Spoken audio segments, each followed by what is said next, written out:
जी हाँ, लाहौर जा रहा हूँ। लाहौर का तारीखी जलसा होने जा रहा है 21 तारीख को, और आप देखेंगे कि पाकिस्तान की तारीख का सबसे बड़ा जलसा होने जा रहा है।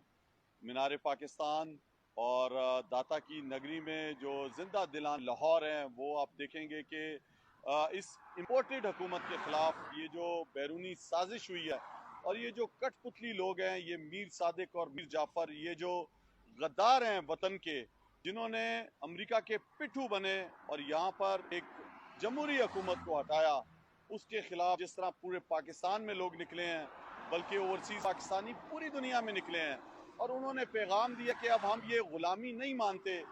और वजीर आजम जो थे हमारे चेयरमैन इमरान खान साहब, उनकी क़यादत में पाकिस्तान की 22 करोड़ अवाम हकीकी आज़ादी के लिए निकल पई है, और इंशाल्लाह ये हकीकी आज़ादी लेकर रहेंगे।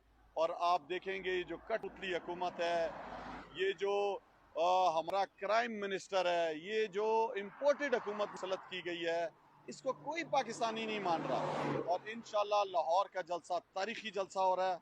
मैं आज खुद जा रहा हूँ, इंशाल्लाह रैलीज में जाएंगे, लॉरियों के पास जा रहा हूँ, और आप देखेंगे कि लाहौर पाकिस्तान का रिकॉर्ड तोड़ देगा इंशाल्लाह मीनार पाकिस्तान पे। बहुत शुक्रिया।